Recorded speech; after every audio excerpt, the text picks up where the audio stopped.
Tēnā koutou, tēnā koutou, tēnā koutou katoa, nau mai haere mai. Good afternoon, good morning, good evening, wherever you're joining us from around the country, around the world. My name is David Cappy, and I'm the Director of the Centre for Strategic Studies at Victoria University of Wellington. And on behalf of the Centre for Strategic Studies and the Political Science and International Relations program, it's a great pleasure to welcome you to this webinar this afternoon on anxiety, insecurity, and institutional paralysis in the Antarctic regime by Professor Alan Hemmings.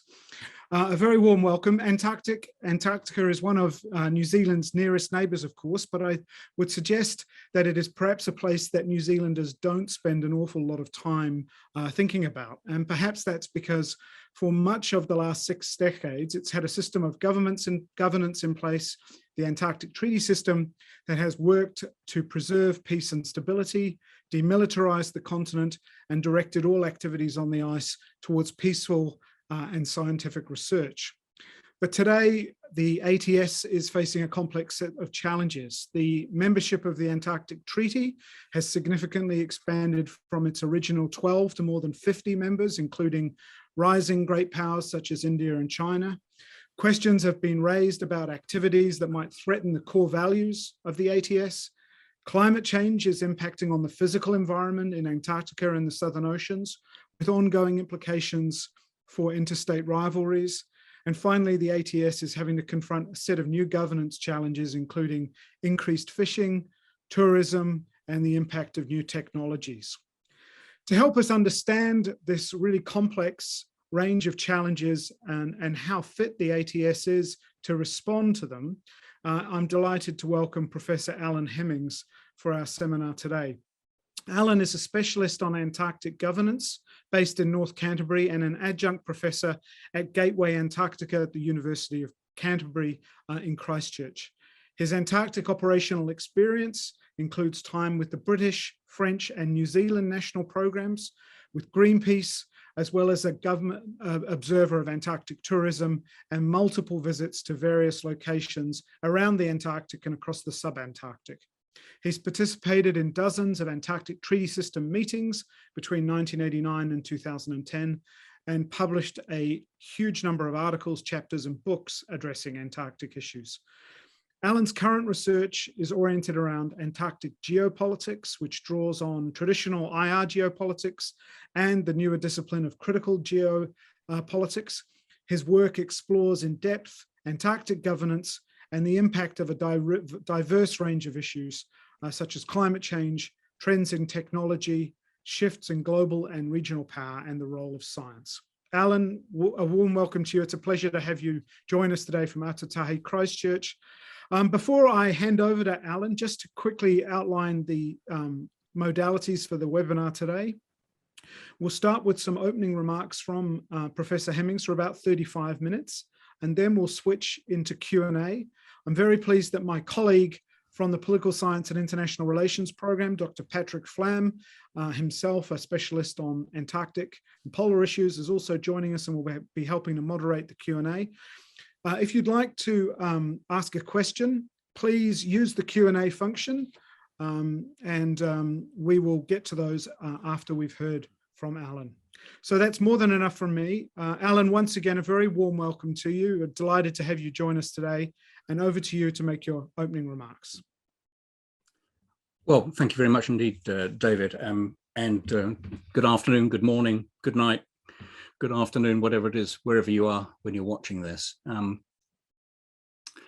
First, let me formally sort of thank the Centre for Strategic Studies at Victoria University of Wellington and David Cappy, the director, for this invitation to speak to you. As much else, the COVID pandemic has converted most of our actual meetings into virtual, and I thank Sue Rogers for getting this all up. And let me extend particular thanks to Patrick Flam of the School of History, Philosophy, Political Science and International Relations, because it's out of our discussions around Antarctic international relations and geopolitics that this kind offer to speak to you arose. Now, the title of the presentation is plainly, deliberately provocative. It's to get your attention, and I hope that it has. But it's not, I fear, an entirely unreasonable title. And I'll try to defend that proposition over the next 30 minutes or so. I've been engaging with the Antarctic since the late 1970s, when, as an undergraduate, I decided that this was going to be the focus of my own career, research, and interest. And that engagement, as David has pointed out, has included time in Antarctica, researching, wintering in Antarctica. When I took over a station in the Antarctic, I spent the first half of my second winter managing communications with British personnel left on South Georgia after the invasion of South Georgia and the Falklands, Malvinas, in the Argentine British confrontation over those groups, which kind of drove home to me that you can be at the bottom of the world, but geopolitics will come and find you in one way or another. So I spent time running a station, engaged in policy advocacy within New Zealand and internationally since. I spent 20 years going to Antarctic Treaty meetings, the ATCM, the meetings of CAMLAR, the liability negotiations, meetings on tourism and so on.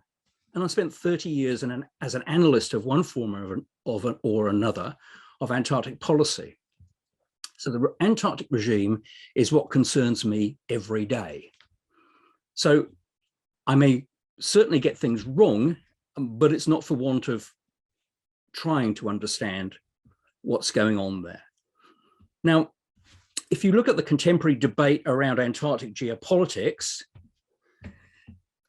and the kind of views on the institutional architecture of the regime that provides for its governance, there are, of course, any number of divergent positions.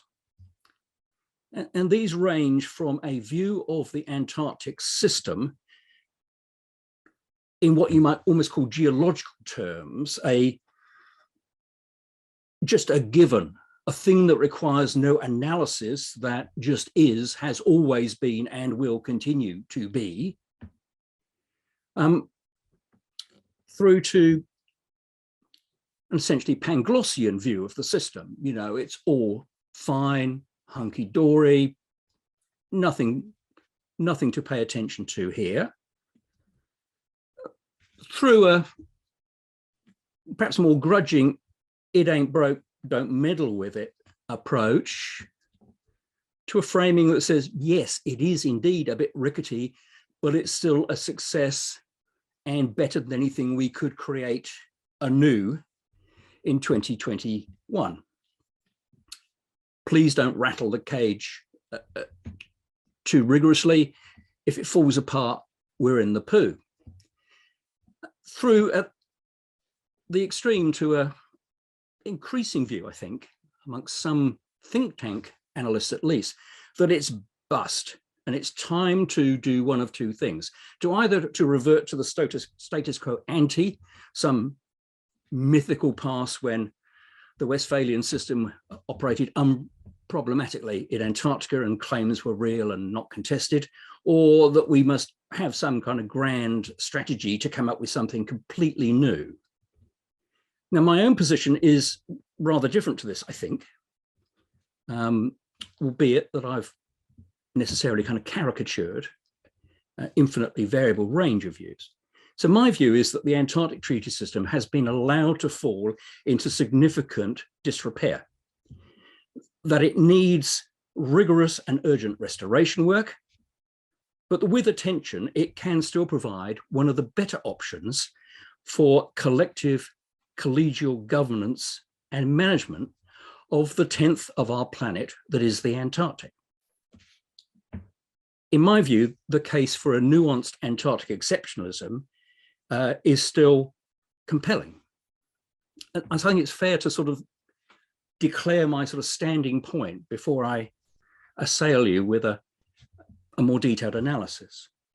Now, hopefully my position is not entirely predicated on sort of Anglospheric chauvinism or nationalism, But my Antarctic experience is through the Anglosphere, through going to the Antarctic with the British Antarctic Survey, living in New Zealand and Australia, and engaging through those countries primarily for much of my professional life around the Antarctic. I try not to be parochial. I try to get beyond that narrow cultural framing, but correct me if you think that I'm not. Now, how am I going to sort of unfold this for you? Well, the sort of schema that I will adopt is to run through the talk in the following sequence. First of all, I want to talk about the setting of the Antarctic Treaty System. Now, for many of you, this will be extraordinarily familiar territory in every sense of the word territory. But for others of you, perhaps not. And that's not a problem. Then I want to have a go at scoping the main elements of the anxiety that I allege is up and running. And then I'm going to try and itemize what I call the indices of insecurity. Then to provide you with some examples in support of my thesis that we now see institutional paralysis in the Antarctic Treaty System, because this is going to be an offensive proposition for some people. And then I want to conclude with a limited menu of what I hope are not unreasonable suggestions for what we could do to rectify what I plainly see as a problem which requires rectification. So coverage across this sequence is inevitably constrained by the length of the presentation and your kind patience. And I'll try to finish within a sort of 35 to 40 minute window. I hope any deficiencies in my coverage, and there surely will be a great many of those, can then be rectified by your astute questions and my hopefully not totally hopeless answers. So if we start by setting the Antarctic Treaty System, and this is a thumbnail sketch of the situation. We, humanity, we arrive in the Antarctic pretty late, with the exception of some recent indications that Polynesian peoples may have got to the Antarctic a very considerable time ago. And we know that Polynesian peoples and almost certainly indigenous people in the Patagonian area had actually reached and had settled in very high latitudes in South America and in the New Zealand greater area in the Auckland Islands in the 13th and 14th centuries. But for most of humanity, the discovery of Antarctica occurs in the great age of exploration, and we don't really get to the Antarctic in any meaningful sense until the end of the 19th century, when we start to sort of stay there and develop the pattern of engagement that follows us through to the present time. Put that to one side. Come forward, post-World War II, we arrive in the 1950s with now 7 states having made claims to Antarctica: Argentina, Australia, Chile, France, New Zealand, Norway, and the United Kingdom. And 2 other states, the Soviet Union and the United States, rejecting those claims, but saying that they have themselves a basis to claim if push comes to shove. I call the Soviet, now Russian, and the United States semi-claimants. There's no reconciliation obvious across these diverse views about who owns the bits of terra firma that we hadn't even properly delimited by the time the claims were made. But we've got increasing tensions, in particular around the Argentine, Chile, UK situation in the peninsula, what was called at the time the Antarctic problem. And we had a potential Cold War confrontation across the entire region. The only real cooperation in this period being the still geopolitically contentious and rivalrous international collaboration around the 1957-58 International Geophysical Year. And the conventional wisdom is that the International Geophysical Year provides this sort of handy model for how we could put differences to one side. So that's given effect by the 1959 Antarctic Treaty. So it contains the disparate positions around territorial sovereignty through the ingenuity of Article 4. It prohibits military measures, which it doesn't define, whilst permitting the use of the military personnel, equipment, capabilities. It confines the legitimate basis of sovereignty essentially to the sovereignty over one's own citizens. It makes all parts of Antarctica open access and visitable, etc., etc. And critically, the Antarctic Treaty creates the architecture for ongoing international consultation and management of the Antarctic, what we now call Antarctic Treaty consultative meetings, and the capacity to adopt by consensus, this sort of curious, not quite a veto, but really a veto-based system. This consensus decision-making system enables us to make recommendations on this or that as important issues arise in the Antarctic. And out of this, grounding evolves by decadal accretions a series of further instruments. The Seals Convention in 1972, the Marine Living Resources Convention in 1980, the Mineral Convention in 1988, which is then abandoned and replaced in short order by the Madrid Protocol adopted in 1991. The instruments which enter into force, which is all of those minus the Minerals Convention, CRAMRA, those instruments which have entered into force with the 59 Antarctic Treaty and all the subsidiary agreements under each constitute the Antarctic Treaty system. And that's still a convenient shorthand for the overall governance system, the regime that governs the Antarctic through to today. But with the adoption of the Protocol on Environmental Protection to the Antarctic Treaty, the Madrid Protocol, in 1991, all development of the Antarctic Treaty system essentially ends. The main props of the Antarctic regime have been developed over the 33 years from, say, 1958, when you get the serious developments which lead to the Antarctic Treaty, through to 1991, when the protocol is adopted.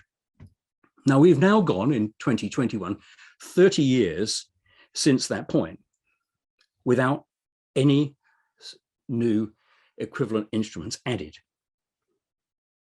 The Antarctic Treaty, Madrid Protocol complex, because they're given effect through a kind of essentially a 2-week annual diplomatic meeting. They're regular meetings with a technical foci, but have had difficulty with any legally binding secondary measures for quite a long time now. The other package is around the Convention for the Conservation of Antarctic Marine Living Resources, which meets every year in Hobart. It's been more active and innovative than the Antarctic Treaty Madrid Protocol complex for a little while, but it has started to run into roadblocks, perhaps in the last 10 years particularly.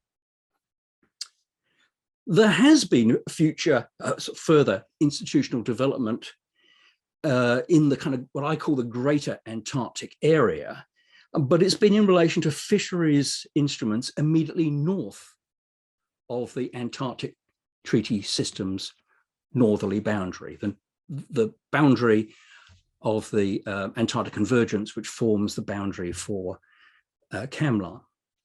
So what we saw was in 1993, the adoption of the taxa-specific Southern Bluefin Tuna Convention. Bluefin tuna occur in the CAMLAR area as well, and there have been some jurisdictional issues around that. And then 3 regional fisheries management organizations applying to the Southeast Atlantic, adopted in 2001, the South Indian Ocean, adopted in 2006, and the South Pacific, adopted in 2009. These each take as their southern boundary the CAMLAR boundary. And so they overlap, and there are capacities to kind of talk to each other. But all the intellectual effort and the diplomatic effort shifted from some decades of focusing on the area around the strictly Antarctic to north of it. And nothing substantial has happened in the Antarctic regime since 1991. I think this is a problem. And that takes me to the elements of anxiety, which I boldly identify within the Antarctic regime. I've decided to sort of just talk about three of those. The three main and interlocking areas of anxiety are around, firstly, the resources issue. Secondly, the unresolved territorial claims issue. And thirdly, what I might call the China issue. It's not specifically China's fault. It's about the relationship, the anxieties that are associated with, you know, the rise of China, decline of the West rubric, the competition for regional and global hegemony, the familiar narrative. So let me say something briefly about each of those in turn. Firstly, the resources issue. For all of the effort and rhetoric around other matters, scientific research, the centrality of climate change to the Antarctic scientific project, wider international cooperation, resource interests are front and center in the Antarctic system. Industries which are already or could become worth billions are part of the kind of context in which the Antarctic system operates. So if we just run through these briefly and in chronological order. Marine living resource harvesting, the focus of CAMLR. It's all about adjudicating access and allocating fisheries quotas when push comes to shove. The focus of CAMLR, notwithstanding all of the attention to valuable concepts like rational use, ecosystem protection, research-dependent decision-making, and so on and so forth, is still the divvying up of catches of fish and krill, squid, and whatever else proves attractive between states in the Antarctic area through this huge area south of the Antarctic convergence. The second extant resource activity is the kind of non-extractive resource activity of Antarctic tourism, which has grown from a couple of vessels, the Lindblad Explorer kind of model back in the 60s, through to a quite large tens of thousands of people, hundreds of ships, perhaps $1 billion industry, whatever, which is still growing, and it's growing unevenly. And one of the new developing markets for this is China and the new Chinese middle class. Thirdly, a sort of an infant industry which is growing out of the science project, which is Antarctic biological prospecting. There's a sort of segue from pure research, applied research, through to essentially commercial activity, which is kind of bridged by biological prospecting. It's still very difficult to kind of quantify it, because it sort of straddles both the terrestrial research that's managed through the Antarctic Treaty Madrid Protocol conglomeration and the marine research and marine harvesting activity that's managed by CAMLR. But it looks to be, as it is globally, a kind of burgeoning industry. And then there's the spectre of Antarctic mineral resource activities. Now, the resources issue itself is, there are plenty of divergences and complexities.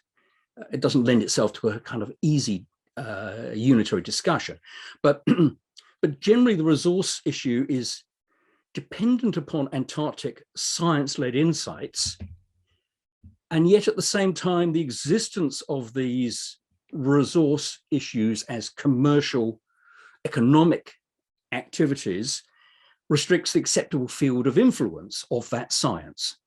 So perhaps the most extreme example of this is the paradox, as I would see it at least, in relation to anthropogenic climate change, where much of the critical global research that has set the parameters of the problem of anthropogenic climate change has been conducted in and around the Antarctic.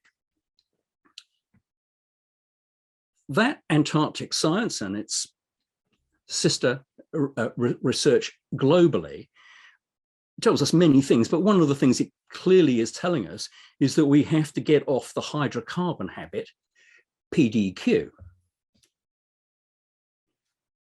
Much of that insight comes from research in Antarctica. And the irony is that the very same governments that laud this research see it as the crown jewels of the Antarctic system, as the kind of manifestation of the Continent for Science rubric, which has been there since the 50s, are also contingently planning for the future extraction of resources from the Antarctic for various reasons, direct economic ones, because controlling access to resources is an index of a geopolitical power, and in the case of the claimants, is an attribute of sovereignty, and so on and so forth.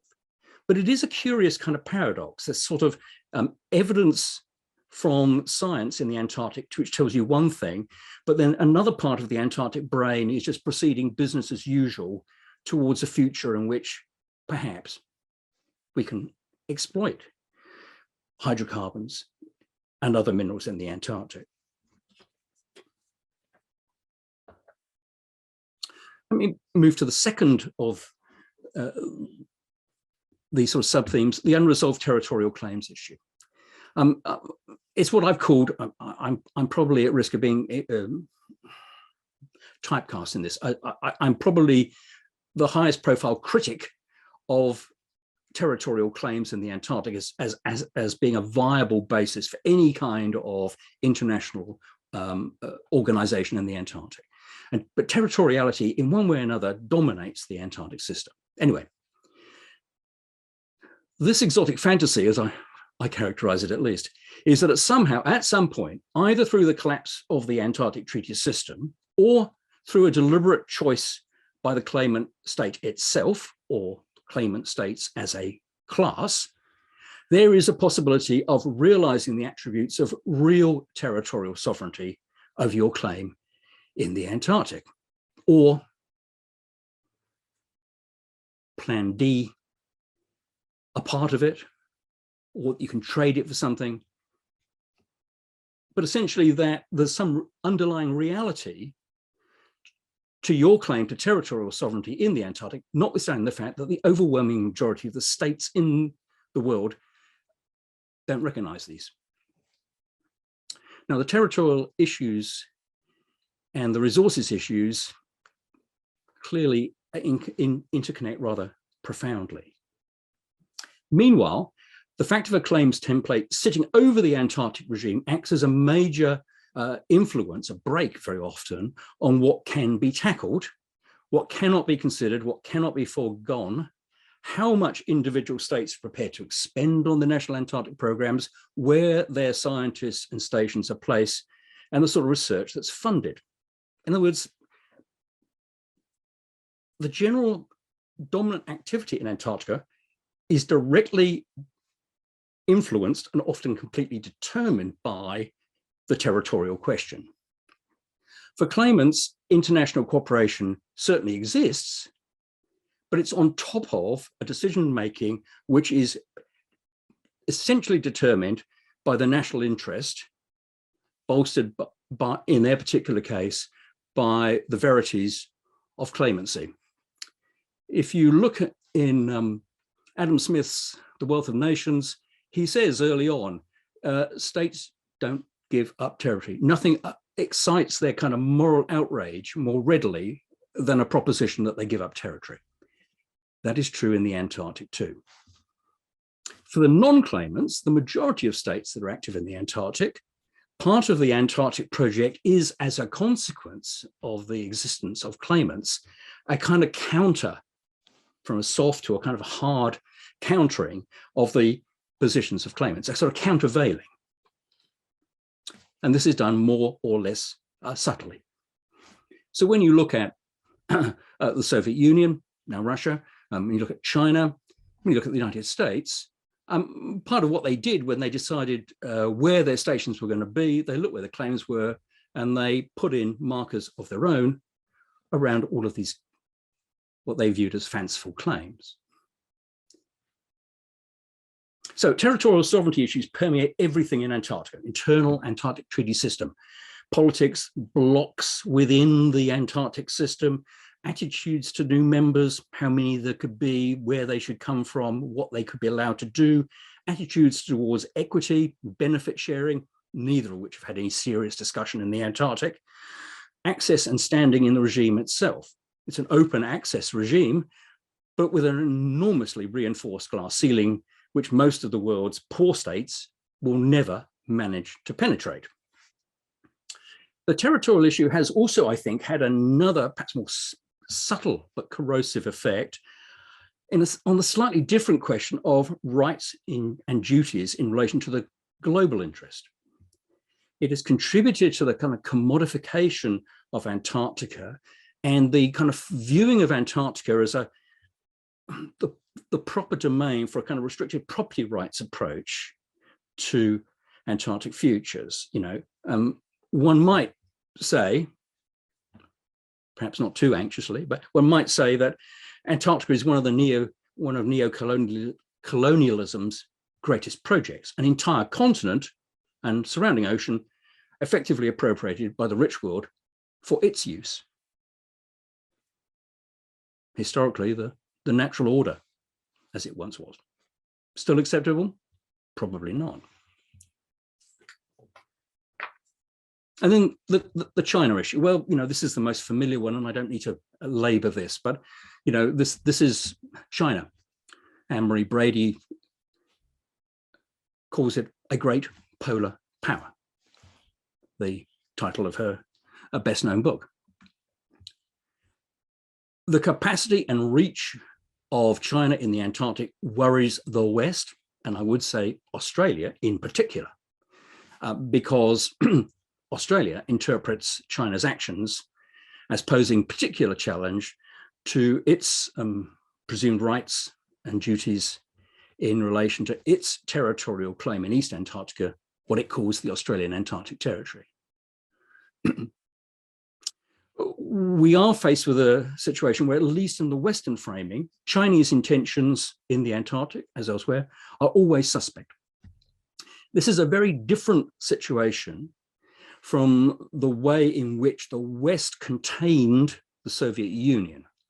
There was an effective decoupling of Soviet behavior in the Antarctic from its behavior elsewhere in the world, and contrary-wise, with the Soviet acceptability of the Soviets finding the Americans people they could work with in the Antarctic. You know, I've used this expression a lot. It's that expression, the willing suspension of disbelief, that if you hold a state responsible for everything it does anywhere in the world, in the Antarctic, you are never going to have a basis for kind of trusting them, working with them, whatever. We sort of got over that during the first Cold War. We're having a hell of a problem getting over it in the new one. So China's positions in relation to marine protected areas proposals, and in relation to China's own proposal for an Antarctic specially managed area, an ASMA, around its Kunlun station in East Antarctica, have been particular friction points. And I would say that for those of us who, I used to live in Australia, but for those of us who are not in Australia, we have to understand that both of those issues are very largely about the antipathies between China and Australia. And they represent some kind of generic challenges for all of us, but there's also a sort of, there's a bilateral complexity here which we might want to be careful doesn't just become the driver of a kind of a wider problem in the Antarctic. Now, I think these are symptoms of deeper anxieties around, one, what China's strategic aims may be in Antarctica over the longer term, and B, anxieties about global China, China's behavior in relation to Uyghur people, Hong Kong, the South China Sea, etc., etc. In other words, the out of area issues which are kind of trickling into the Antarctic. But one has to say, recognize that there are clear and obvious attempts to contain China in the Antarctic unfolding right now. It's not something that's going to happen. It is something that is underway now.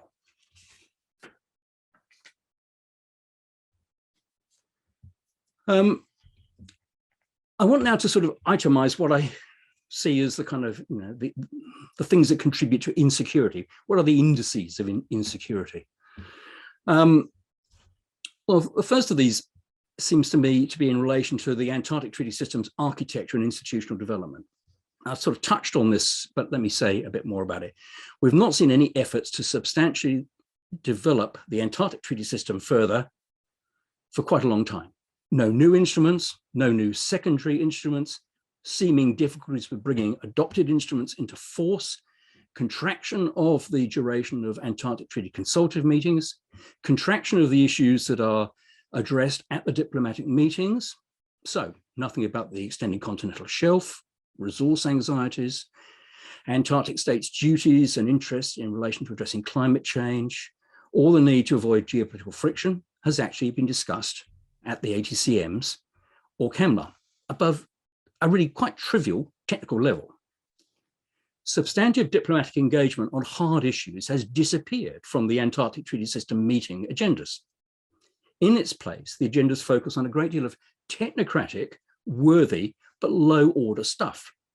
We want it to be done, but it won't drive a geopolitical regime. Secondly, there's a loss of confidence in the capacity of the Antarctic Treaty System to respond to contemporary events.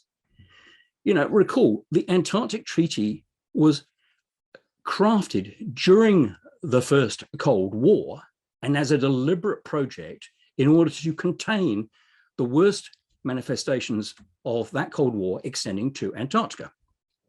It did other things, but that was the key strategic purpose. There seems little evidence that Western states and the United States and its close satellites in particular, those of us in New Zealand, Australia, United Kingdom, Western European countries and others, that we see the Antarctic Treaty System any longer as sufficient in containing this second Cold War. This second Cold War, which is the confrontation around China. If there are objective reasons for this, they may perhaps include the fact that we've not updated the architecture and institutional effectiveness of the ATS. The difficulties of the contemporary world are clearly not identical to the difficulties evident in the world of the late 1950s. So, surprise, surprise, the regime isn't perfectly crafted to deal with it, but it could be. Now, is there a sort of negative logical coupling of these two items I just mentioned? The ATS architecture and institutional development sort of hiatus, and the loss of confidence in the ATS as a mechanism for managing contemporary events. Could it be that there's a sort of implicit thinking that if one closes down regime development, you minimize the opportunity of your deemed opponent or opponents, plural, to have any substantial influence on the shape of the regime, that they don't really kind of own it, and it might be doing less, but you still control it because you were the ghost in the machine present at the creation, pick your cliche. But of course, the risk is that this is the cost of not developing active binding mechanisms, not responding to new issues. And as the regime is progressively hollowed out, it has less and less effectiveness. So it's a kind of vicious circle leading surely at some point, and one can differ about when that point could be reached, to a kind of futility and obsolescence. Next, the strange situation that we have got a number of Antarctic issues that are so important but delicate that they cannot be discussed in the forum of the Antarctic Treaty System. And perhaps I'll describe this as the kind of thing that would most shock a Martian. I think that if a Martian was looking down at planet Earth and said, look, you have this regime involving the permanent five, the Martians would be very sophisticated and understand that. And all the world's major states, and yet there's been a whole raft of ostensibly Antarctic issues that you just haven't been prepared to discuss. Well, what are these? Well, territorial claims in Antarctica, a variation on that in relation to the extended continental shelf, are pertinent to those territorial claims in Antarctica, which saw submissions of one sort or another to the Commission on the Limits of the Continental Shelf in the last sort of 15 years or so. But the example I want to use is the mining prohibition, right? Now, we had a moratorium on mining while we negotiated CRAMRA, abandoned CRAMRA, adopted the Madrid Protocol, which included a specific prohibition on mineral resource activities under its Article 7. But there's been no substantive discussion since the adoption of the Madrid Protocol around the issue of mineral resource activities. And yet, this is the elephant seal in the room, isn't it? There's a clear line from our scientific understanding around climate change to the argument for leaving oil and gas in situ and not taking it out and burning it. There are repeated indications that prospecting, a component of the defined mineral resource activities as understood and defined in CRAMRA, which one would assume was carried over into the understandings around Article 7, repeated indications that prospecting is in fact being conducted, notwithstanding its prohibition.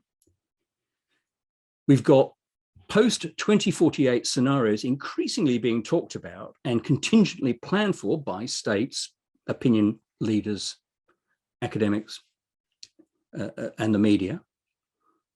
And we have a public discourse which often descends to cynicism around what some states' real interests are in the Antarctic, and that invariably, because it's them, others, this is Orientalism, includes mining. We're not going to go mining, they are. So the Antarctic Treaty System might look at this and say, look, this is, whatever our positions on this, and they'll be divergent, this is central to any conceivable future around the international regulation of the Antarctic. We need to talk about it. The Antarctic Treaty System does not even have longer-term examination of the minerals issue in Antarctica on its agenda. My next indice is what I call the whistling Dixie approach, exhortation as a substitute for action. If you cannot or dare not attempt anything new that is legally binding, and the Antarctic system's had a great deal of difficulty with that for now well over a decade, just keep reminding everybody that you've agreed to things previously, they were worthy, and you still agree to them. Well, so on the 60th anniversary of the adoption of the Antarctic Treaty, there was the Prague Declaration at the ATCM in Prague in July 2019. This year, the virtual Paris ATCM adopted the Paris Declaration on the 60th anniversary of the entry into force of the Antarctic Treaty. And last Monday in Madrid, organized by the Spanish government, so not an Antarctic Treaty System organized event, was the Declaration of Madrid on the 30th anniversary of the adoption of the Madrid Protocol. And New Zealand Prime Minister Jacinda Ardern and the now US climate change leader, former Secretary of State John Kerry, spoke at that. Many other notables were involved. Now, these are all fantastic, doesn't do any harm to celebrate achievements and to remind ourselves, but they're not a substitute for further embedding through new legal measures things that we need in order for the Antarctic to have a viable, peaceful a future. And that leads me to a particular concern of mine, which is the increasing securitization of Antarctica.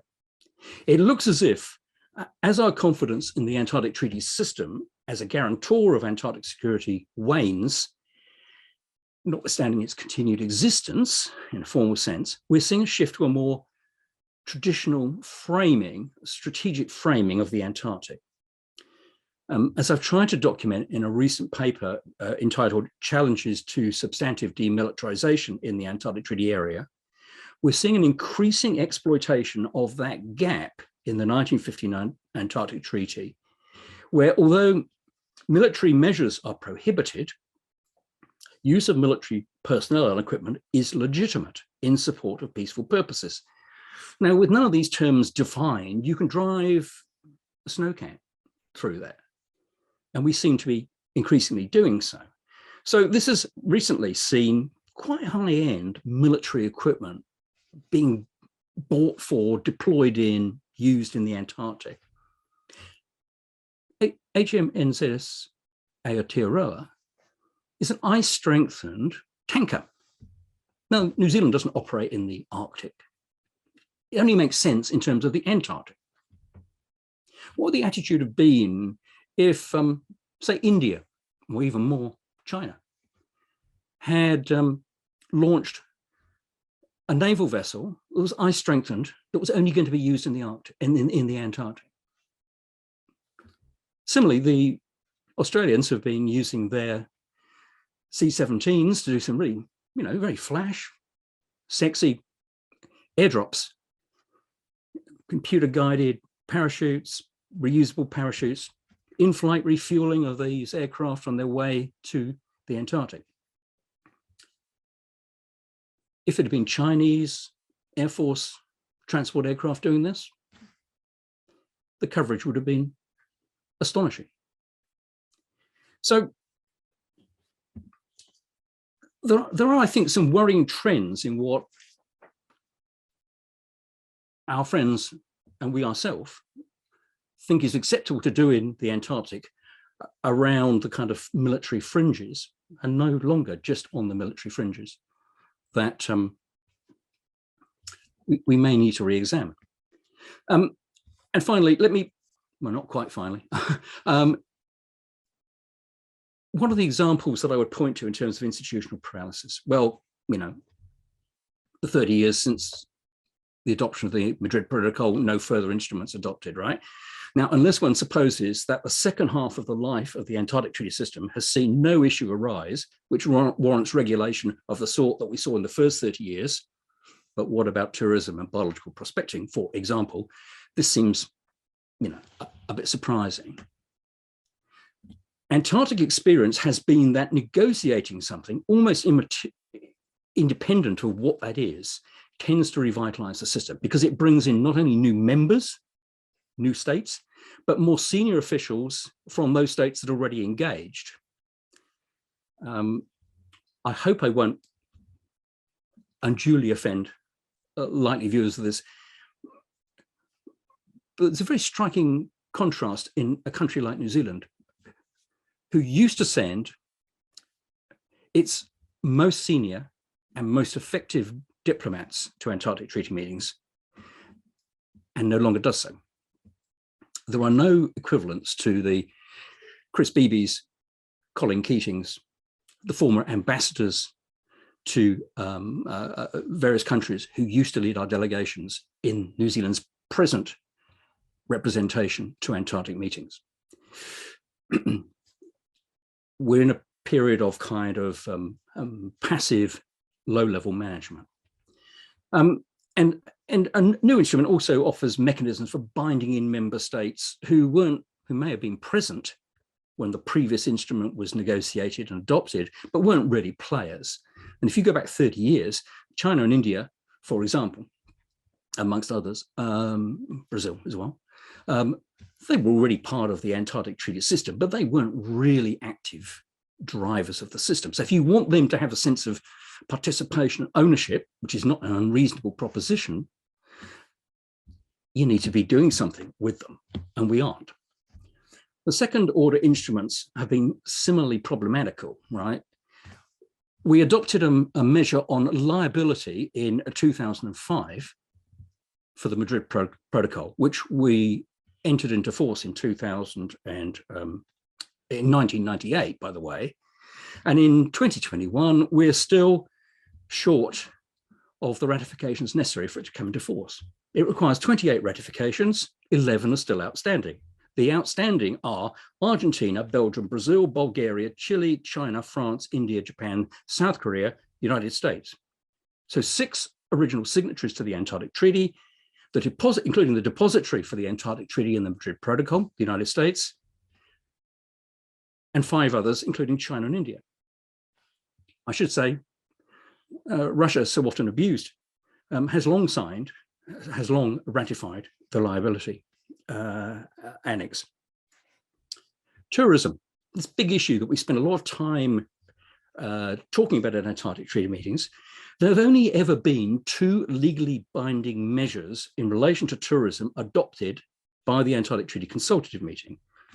They were adopted as one, Measure 4 in 2004 and Measure 15 in 2009. In 2021, neither of those has yet entered into force. The first is still waiting 11 ratifications, and the second is waiting 15 ratifications. It's some of the same states that haven't ratified the liability instrument. So it isn't just China, although in this case, China has not ratified any of these. But China's not alone. It includes states that never get criticized for their Antarctic behavior, in the West at least. So to top and tail that, no legally binding measure has been adopted at an ATCM for anything other than protected areas designations and their management plans, which are, generally, not always, but generally uncontentious, since 2009. So no new first level protected areas, and no new second level instruments. And then if you turn to CAMLA, which I've tended not to talk about too much, the issues there, as you all be aware, are around marine protected area designations. So we've had 2 marine protected areas successfully designated, one around the South Orkney Islands back in 2009, the Ross Sea region marine protected area in 2016. We agreed a general framework on MPA designation in 2011, but although we've had a number of other proposals before us for a number of years, including right now, proposals for an MPA in the Antarctic Peninsula, another in East Antarctica, and another in the Weddell Sea. They're kind of stuck. They're not going very far. It's a problem. What can we do about this? Just to conclude, what would be necessary? How easy it is to do it is obviously another matter altogether. Well, let me make some presumptuous suggestions. 1, we need to revitalize the diplomatic meetings of the Antarctic Treaty System. Firstly, we need to establish a regular pan-Antarctic Treaty System high-level policy meeting, specifically to ensure that there's a high policy meeting of the Antarctic Treaty System separate from the routine work of managing the technocratic stream that comes from working groups, the Committee for Environmental Protection, etc. Unless we're prepared to duplicate this in CAMLA, and the mere fact of that duplication is potentially ruinous to its purpose, the high policy meeting probably needs to be able to address intra-ATS issues. And given that the ATCM rotates around states and is centered on the Antarctic Treaty System, which is the kind of keystone for the entire Antarctic regime, logic suggests that the high policy meeting should best be nested in the Antarctic Treaty Consultative Meeting. It should be short and tight and focus only on high policy issues. Senior officials at worst, elected politicians, foreign ministers, or higher preferably. The purpose would be the elaboration and, where possible, the attainment of agreements codified howsoever is considered most appropriate for the topic.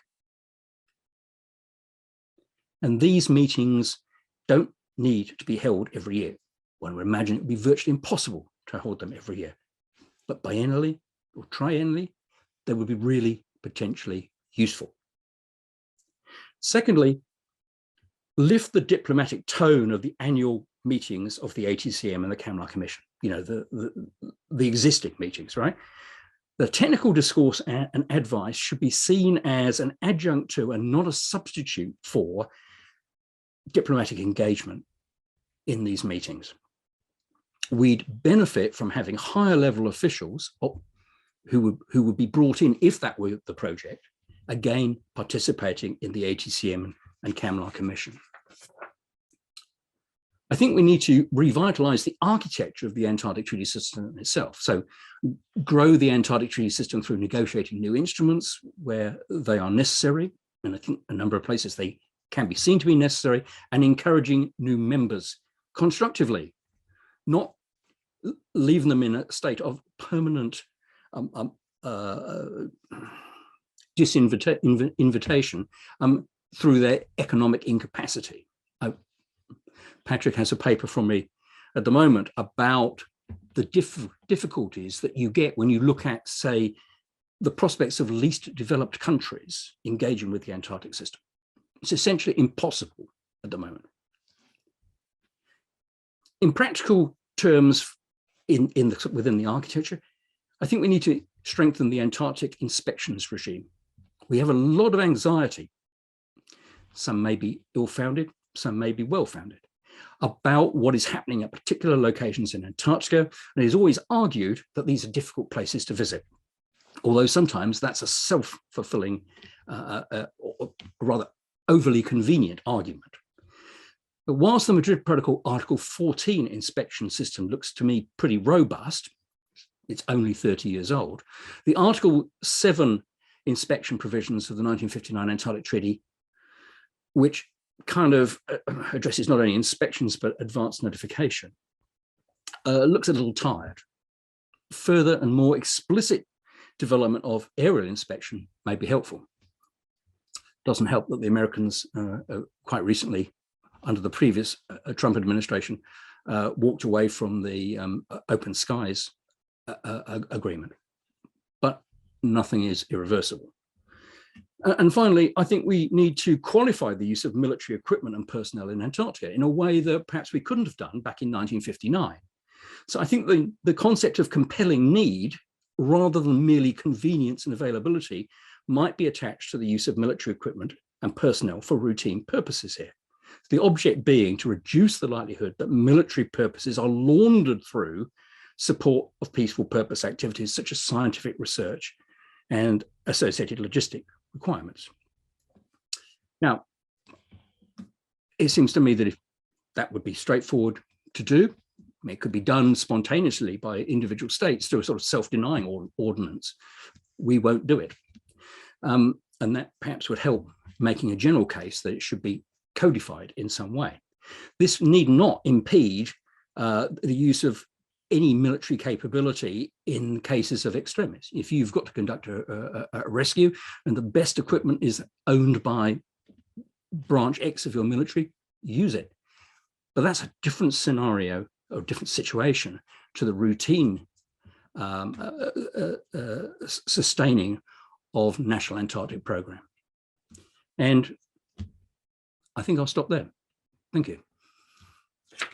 Well, thanks so much, Alan. That's been an absolutely fascinating survey of the challenges, a very sobering analysis, but also what I particularly enjoyed about your presentation was that it wasn't just an analysis of the challenges, but actually offered some very constructive suggestions for how we can address some of these problems. I want to turn to a Q&A, and I'm pleased to say that a number of questions have already been rolling in the Q&A. And I've also got a couple of hands raised from attendees as well. And what I might do is just start by asking one of the questions from the Q&A and then coming to a hand raised if that's still in the from an attendee, and then perhaps hand over to Patrick to pose a couple of questions from the Q&A as well. So if you've got more questions, please do continue to put those in, and we'll make sure we get to them. But Alan, a number of questions that have focused in on some of the challenges that you talked about, but one that's focused on one of the solutions that you put forward or suggestions comes from Hannah Nielsen, who asks, regarding the proposal for an additional high-level meeting that that encompasses the ATCM and CAMLR, is there a risk that this just could encourage log rolling of issues between ATCM and CAMLR that are now kept separate? Yeah, I mean, it's an entirely reasonable question, Hannah, and yes, that is a risk. A good friend of mine who's a senior diplomat that used to lead national delegations once said to me, "Oh, we don't want the politicians to be there because it'll just become a matter of horse trading and we'll get really disastrous outcomes." And my response to him was, as I think it will be, Hannah, there are these risks. And I think if the system was working really well, it would be reasonable to say, are the risks worth it? I think that they're not working well. And therefore, I think we have to do something else, accepting that there may be those risks. There are all sorts of associated risks. I mean, one is that there have been a couple of attempts to have ministerial meetings in the Antarctic, and some countries respond very positively and send, senior ministers, and others just send officials who have no standing or brief to agree anything, and it doesn't go very far. So I'm alert to those problems. But I think we have to look at how we can deal with it. And we have an increasing number of issues which transcend any one part of the Antarctic system. So if I come back to, say, biological prospecting, if we are ever to kind of put a regulatory structure over that, it would surely be sensible not to have to do it sort of separately for the marine environment and in the terrestrial environment because of the jurisdictional issues between the Antarctic system. It'd be good if you could at least make the case in one place, get high-level buy-in on it, and then they send their officials to find a way of a kind of seamless way of doing it. So I think there are practical arguments for doing it, as well as practical risks of doing it. Thanks, Alan. Question from Rosara Joseph, who says, what's your response to those who argue that the values and intentions of newcomers to the ATS are different from the original parties, particularly when it comes to the conservation and use of Antarctic resources? Yeah. Well, I mean, it's quite a regular argument, and it's a legitimate argument, but I think it's a problematical argument, I think, on two grounds. First of all, well, I mean, to answer the question, I mean, the original signatories, we need to disaggregate who they are from when this agreement was reached. So it's 60 years ago, and those countries aren't quite like they were 60 years ago either. So disaggregating the kind of temporal from the participant issue, I think, is quite important. Secondly, the Antarctic is probably the only part of the world that hasn't actually seen decolonization. And we've escaped that debate because there were not indigenous people living in the area. But the attitudes towards the Antarctic are certainly colonial era. And that's greatly helped by the fact that the particular states that controlled the development of the Antarctic system were of a particular sort. On the question about whether there are differences in attitudes, well, I'm sure there are, but you have to ask yourself the question, can an international system have international legitimacy if it privileges the historical contingency of who actually set up something? I think you cannot argue that because countries X, Y, and Z were not present at the creation, your system can continue to be prejudicial in relation to their interests ad infinitum. At some point, I think if you want to have collective buy-in, it's self-evident that other entities must see themselves in it. Can I just follow up on that, Alan? Because Yep. I was struck by one of the comments you made very early on about the origins of the ATS and in particular, the way that despite the context of the height of the first, as you put it, the first Cold War, hopefully we're not going to see a second, but the first Cold War, that there was an ability on the part of the West to decouple how they saw the Soviet Union and activities in the Antarctic from how they saw its activities elsewhere. This is obviously a very difficult time in terms of global geopolitics. Do you think you could imagine a similar decoupling in the way that China sees the activities of the West and the West see the activities of China in the Antarctic going forward? Well, I think we actually have to have a go at making that possible. As you will know even better than me, I mean, we used to use terms like confidence building measures, where we looked for parts of the world and themes and projects and commonalities of interest, which, even if they did not resolve the really big ticket problems between states and constellations of states, gaining agreement around those gave you some improved prospects of talking about the even harder issues. So I think that, notwithstanding the obvious difficulties around particular things in the Antarctic, it should still be relatively easier to gain agreement around things in the Antarctic than most other places. I mean,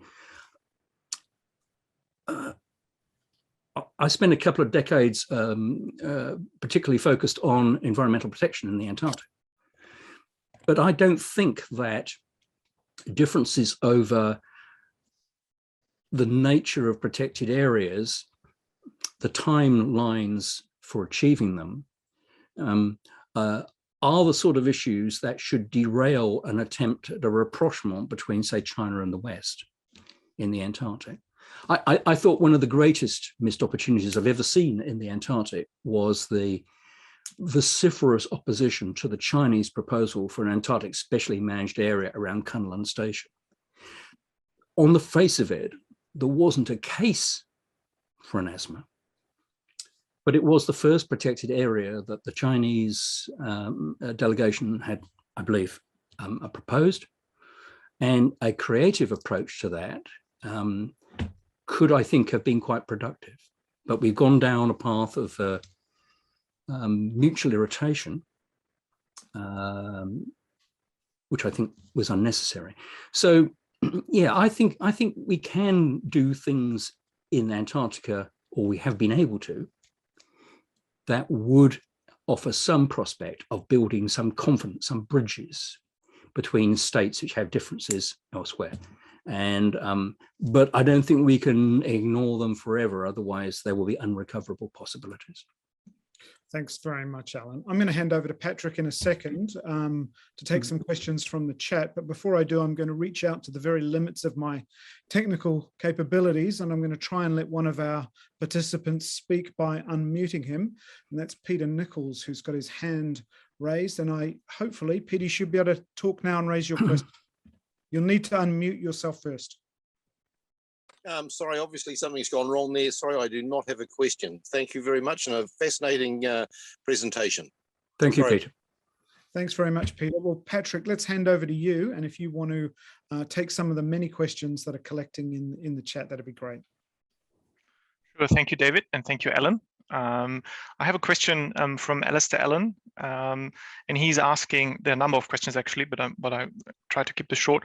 Where does the environment sit in all of this growing strategic outlook? What role can the environment play, and should the environment play? And he links this up with the Australian plans for building the Davis Aerodrome, And this also ties in with a question that Peter Barrett has asked in the chat about the role of the environment here, not so much ecosystems, but ice sheets, for example. So how do we want to think about the role of the environment in the strategic outlook?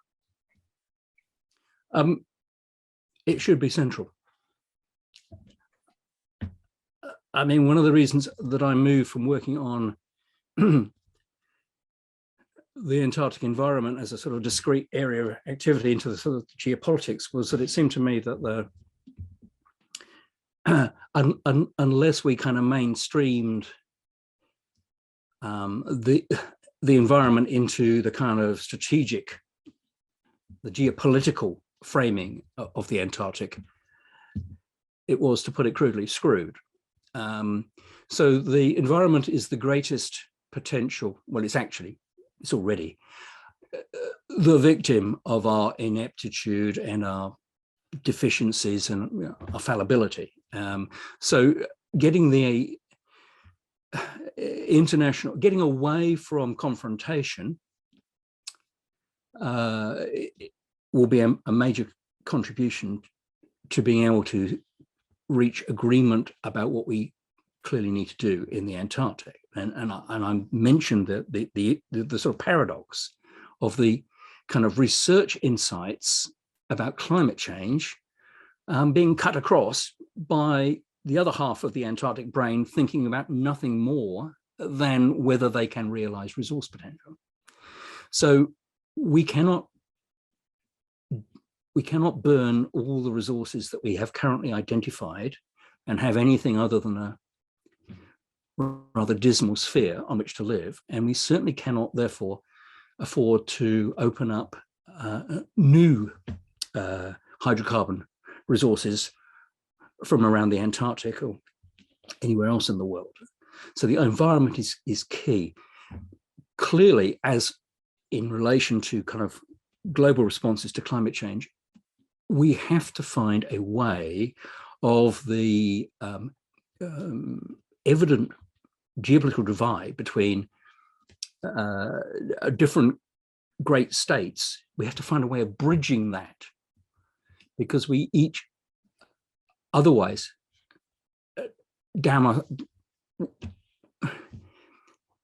without some bridging, we are damned.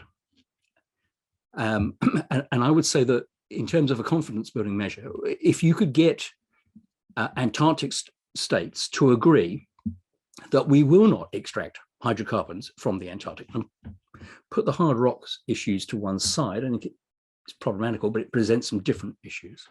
If we could get that out of the way, the possibility of a kind of better geopolitical accommodation in the Antarctic would open up. So we need to turn off that twinkling green light. If we weren't so nationalistic, we'd have a better show at doing quite all the things we need to do to protect the Antarctic environment. Yeah, I have an empathy with the concerns, but I find it very difficult to cogently unpick a route between where we are now and where we need to be. But we cannot agree to preserve the Antarctic environment. It's very difficult to see how we would agree to preserve any other part of our global environment and the environment in total. Is that utterly incoherent? Not for me, not at all. I have a question from Tom Lord. What do you think is driving the increasing securitization of the Antarctic? Is it in response to the hollowing of the Antarctic governance that you've mentioned, and therefore an attempt to attain security, or is it an attempt to exploit the governance deficits? I think it's a convergence of a number of issues, and I'll start with the easiest one. To the extent that the Arctic is a hotter space geopolitically than the Antarctic, because the kind of kit used in the Arctic is the same sort of kit that you'd use in the Antarctic. There's always a risk of a kind of a leaching of militarization out of the Arctic, which for different reasons has, that we understand, has had a more acute security problem. Secondly, it's a product of our very old Antarctic instruments. The conception of military activity and what it was necessary to suppress or encourage in the late 1950s doesn't give you a very powerful tool when it comes to assessing military functionality in the third decade of the 21st century. This shouldn't be remarkable to any of us. So we could, in fact, I think, plainly it will be difficult to get agreement to do this. We could start tackling what we actually mean by measures of a military nature, peaceful purposes, and so on. For goodness sake, I mean, the difficulty is that these things, I mean, deterrence, nuclear deterrence was predicated on assumption of, peaceful purposes. But it makes it very difficult to, work from 1950s strategic framings in the 21st century. So that's an effect. Then there's the rivalry. The Anglosphere is obviously trying to coalesce around some commonality of position, I suspect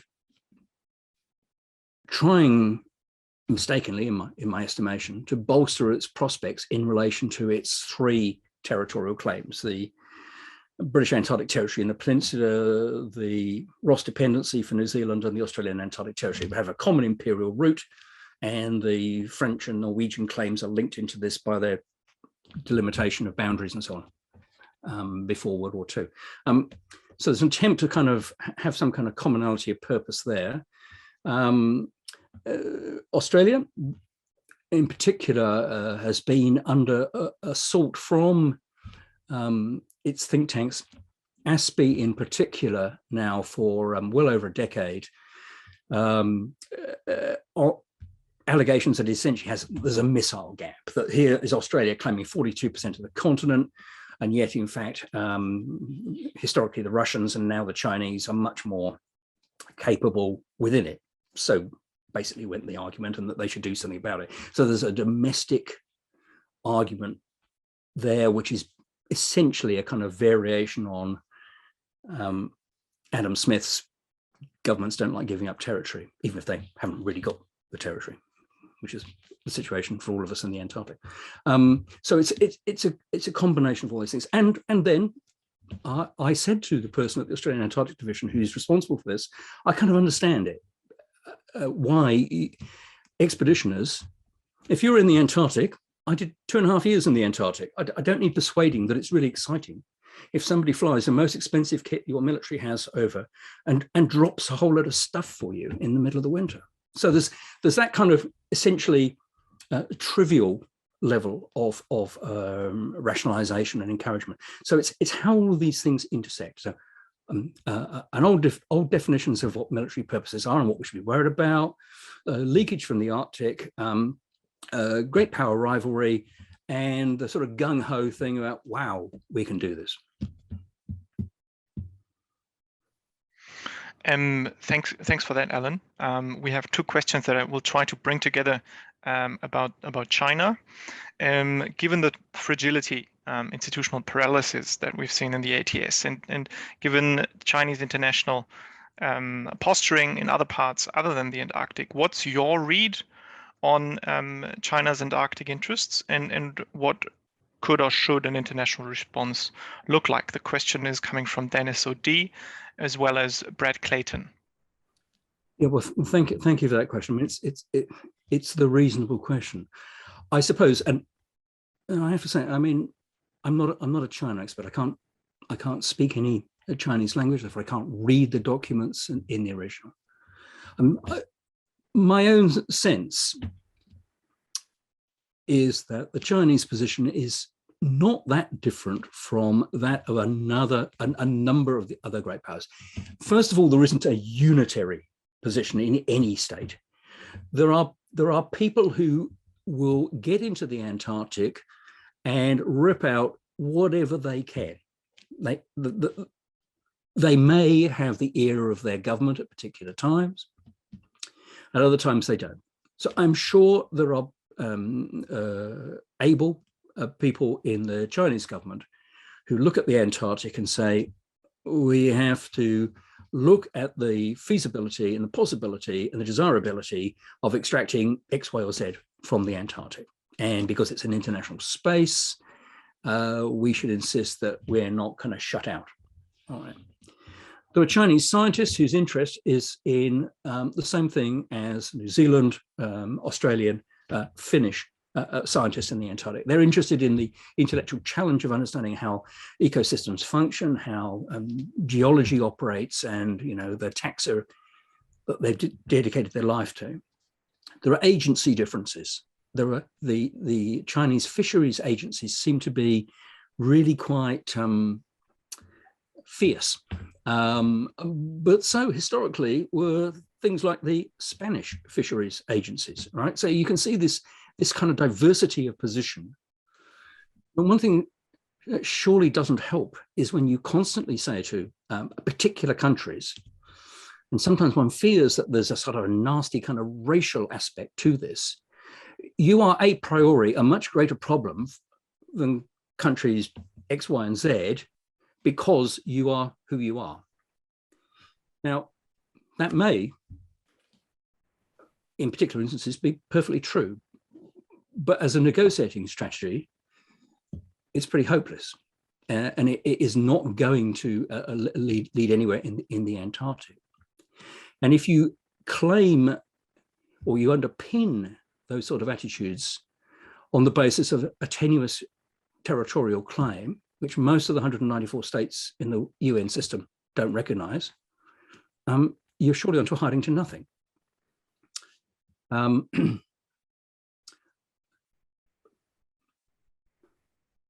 I would think that there's every reason to believe that the Chinese are no more blind to the adverse consequences of anthropogenic climate change than any other group of people in the contemporary world. And given the consequences for them of massive ice loss from the Himalaya, for the watersheds, for water supply across the board, you would think they would be deadly serious about it. I am not an apologist for China. They do some awful, dreadful things. But a lot of other governments have done really unpleasant things too. And in terms of abrogating international agreements, the pattern of behavior of China is a lot better than a number of other states. So, and that probably is about as far as I can go. I simply don't have those levels of insight into China. I am just skeptical about a priori judgments that certain sorts of states, and China in particular, are manifestly not like us. That seems to me to be a sort of counsel of despair.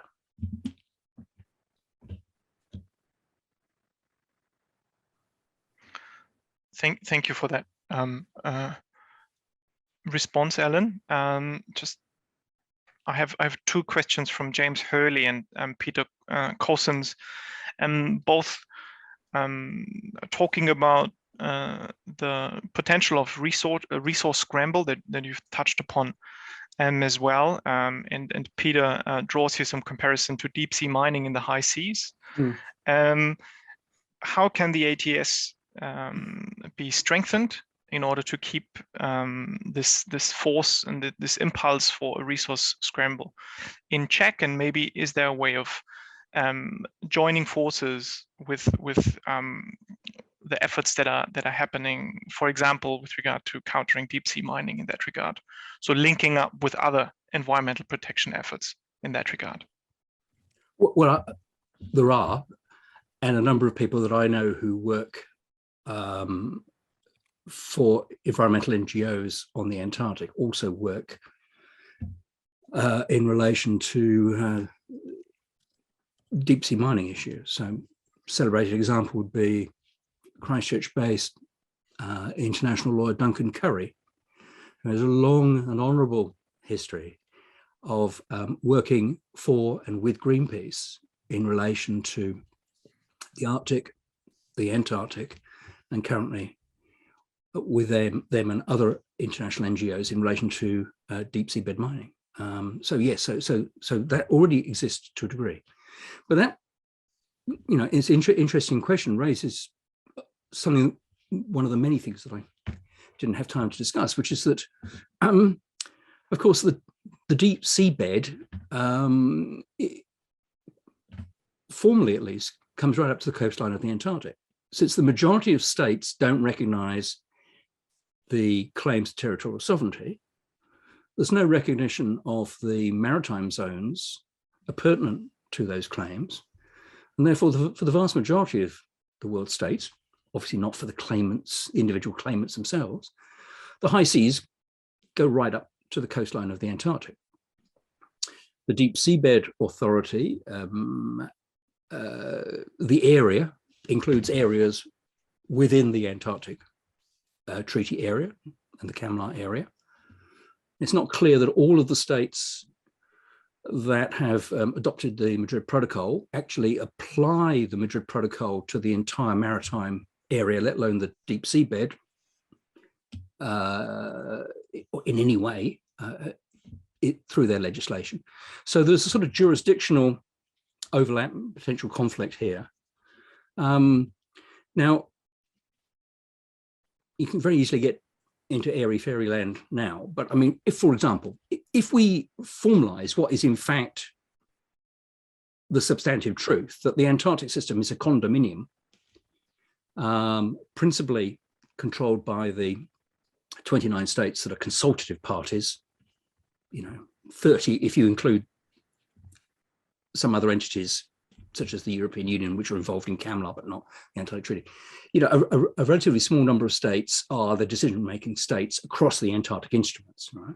So if you converted that and you said that on behalf of the Antarctic condominium, which was, you know, open access, that condominium could essentially claim the territory in the common interest of all mankind, all humankind. Could it also assert that it has standing over maritime zones, right? Then you have a really powerful structure which would be able to argue with the International Seabed Authority and anybody else that the Antarctic as a region shouldn't be subject to the kind of problematical access arrangements that many of us see under the Law of the Sea Convention's deep seabed arrangements. So, but you know, this is a complex area, and it's somebody like Duncan Curry would be a more informed discussant on this than I. But I am concerned about what happens when somebody decides that they want to go and do something on a seamount in the Antarctic area, or they want to do something on the deep seabed in the Antarctic area, as well as both of those more generally. Well, Alan, there are still questions coming in the chat and the Q&A, but time has flown by. We are already over time. 90 minutes has just sped by incredibly quickly. You've provided us with an absolutely fascinating survey of the challenges that the Antarctic Treaty System faces. As I said before, sobering in some respects, but I think, really appreciated, and I'm sure the presenters did as well, the real food for thought you gave in terms of some very constructive suggestions for how states, including New Zealand, can revitalize diplomacy around the Antarctic and try and tackle some of these challenges. It's been a tour de force. Alan, thank you so much for your time today. If I can thank my co-host who's been managing the chat, Patrick Flam, for your help all your help with this, organising this webinar. And if I can thank the many participants who've joined us this afternoon, it's been, I think we've had a really terrific session. Alan, thanks so much again. And I hope all of you will have the chance to join us again for another Centre for Strategic Studies webinar before too long. Thanks very much and good afternoon. Thank you, David. Thank you, Patrick.